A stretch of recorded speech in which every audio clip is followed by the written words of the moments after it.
नमस्ते दोस्तों, कैसे हैं आप। और मैं इस वक्त हूँ उत्तराखंड में। ये है हमारा खेत और खेत के साथ है हमारा घर। यहाँ पे हमारे खेत के साथ बॉर्डर में हमने लगाए हैं बैंगन, अरबी, और ये हमारा बड़े से आम का पेड़, ये पपीते का पेड़, ये हमारी तुलसी का चबूतरा, और ये है गुड़हल का फूल, हिबिस्कस फ्लावर। इसके साथ ही यहाँ पे सीताफल का भी पेड़ है, मैं आपको बाद में दिखाऊंगी। ये हमारे नीम का पेड़ है। नीम के साथ यहाँ पे मेरे फादर ने लगाया है बेलपत्र, जो हम हमेशा शिव जी को चढ़ाने के लिए यहीं से तोड़ते हैं। इसके साथ ही हमारा जब भी हम गांव आते हैं ना, तो लेमन यहीं से तोड़ते हैं, क्योंकि बहुत सारे लेमन थे, बहुत सारे हम हार्वेस्ट कर चुके हैं और कुछ अभी बाकी थे। आगे ये हमारा सर्वेंट क्वार्टर है। यहाँ पे ये अंकल जी हमारे खेतों की रखवाली करते हैं, यही हमारे टेक केयर करने वाले, हमारे गांव का घर का यही रखते हैं ध्यान। अंकल जी को हमने ये क्वार्टर रहने के लिए दिया हुआ है। यहाँ पे आंटी ने एक कच्चा किचन और बनाया हुआ है। खैर उनका पर्सनल स्पेस है, तो मैं अंदर जाके नहीं करी शूट, हल्का फुल्का आपको दिखा रही हूँ, क्योंकि उनकी बहुत सारी चीज़ें अंदर हो सकती हैं, तो किसी की प्राइवेसी हम नहीं खोलेंगे। यहाँ पे एक कपिल भाई की बाइक है, और यहाँ से ये देखिए पीछे से दिखा रही हूँ आपको, ये इनका टॉयलेट बाथरूम सेपरेट, ठीक है। हमारा तो घर के अंदर ही टॉयलेट बाथरूम अटैच है, तो ये दूर से दिखा रही हूँ आपको, ये पूरा हमारा खेत है। यहाँ हमारे अमरूद लगे हुए, अब ये धीरे धीरे बड़े हो रहे हैं और पक्के हो जाएंगे कुछ दिनों में तैयार। ये हमारे केले की वाड़ी है, और साथ में लगा हुआ है हमारा पॉपुलर के पेड़, जिससे बनते हैं मैचिस। पापा ने बहुत सारे लगाए हैं। यहाँ पे हमारी नहर है, जिससे हम लेते हैं अपने खेतों के लिए पानी। तो ये पुरानी बात हो गई, बट अब हमारे पास ट्यूबवेल की भी सुविधा उपलब्ध है। ये देखिए केला रेडी, और ये है केले का फ्लावर। यहाँ ठीक सामने मैं आपको दिखाती हूँ और बहुत सारी हमारी ज़मीन। ये देखिए, इसके साथ में हमारा है एक बहुत बड़ा सा पोल्ट्री फार्म। ये देखिए मेरा घर बीचों बीच खेत के, और ये है हमारा फार्म हाउस, है ना गाइस सुंदर। और ये हमारे पड़ोसी बगल में। Guys welcome to my short blog Kavya की कहानी में आपका स्वागत @live with काव्य 27, जो है मेरा यूट्यूब चैनल। लाइक, शेयर और सब्सक्राइब करना तो बनता है। मैं आपको एंटरटेन करती रहूँगी अपने छोटे छोटे ब्लॉग्स में। वैसे कैसे लगती हूँ मैं आपको, मुझे ज़रूर बताइएगा। और बताइए मैं उत्तराखंड की कौन सी सिटी में हूँ, क्या आप मेरे आसपास हैं? अगर हैं तो मिलने ज़रूर आइएगा। देखिए यहाँ पे अम्बियाँ लग रही हैं छोटी छोटी, और मैंने ऊपर से शूट किया। अंकल बैठे परिवार के साथ बाहर।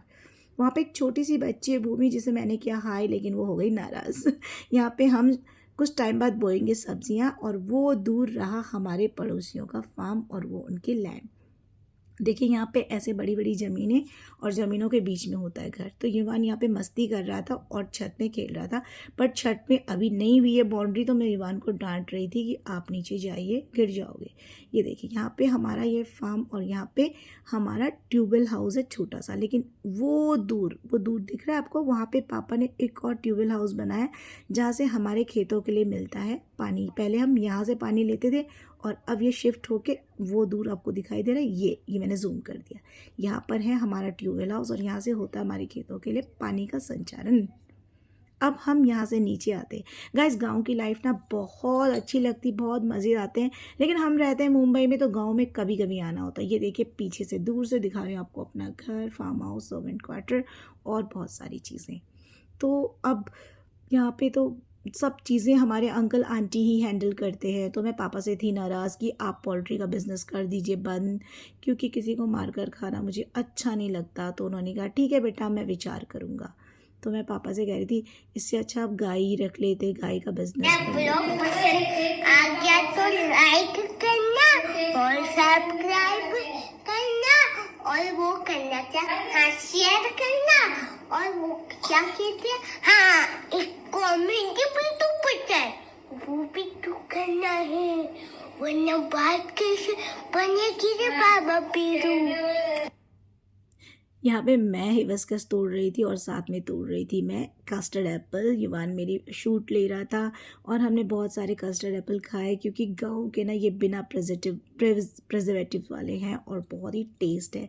तो मैं हंस रही थी क्योंकि बहुत ज़्यादा धूप हो रही थी। युवान को छत में जाने से रोका।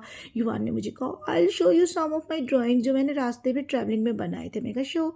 तो यहाँ पे युवान का था बर्थडे, तो घर पे हमने लगाए थे बलून्स, जिन्हें हमें अभी तक नहीं उतारा। यहाँ पे बुआ जी की हुई एंट्री, बुआ जी रख रहे हैं स्कूल का सामान, स्कूल का बैग कर रही हैं रेडी, और युवान को डांट रही थी, आईडी कार्ड तो संभाल के रख लो कम से कम। युवान ने कहा मुझे मज़ा आ रहा है घूमने में, पर देखा बातों ही बातों में युवान ने कर दिया था घर के अंदर का भी कुछ शूट। ये हमारा नया किचन बना हुआ है, यहाँ पे टोटली मॉड्यूलर है, और साथ में ये है हमारा टॉयलेट बाथरूम। मैं छत से कपड़े लेकर आ रही थी, युवान ने मुझे कहा can I take you in my camera? I said yes sure, why not.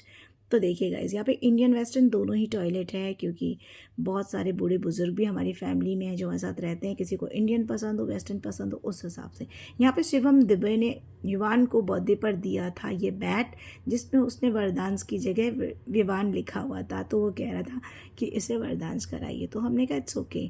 तो मैंने युवान को कहा बाय बाय, मैं जा रही हूँ, नमस्ते। तो यहाँ पे युवान ने कहा मेरी नानी की दी हुई बर्थडे की घड़ी है, तो आपने दिखाई नहीं। मैंने कहा ओके। तो युवान बैठा कपिल के साथ बाइक में और निकल गया सिटी घूमने के लिए, क्योंकि अब हो गई थी शाम और उसे जाना था घूमने के लिए।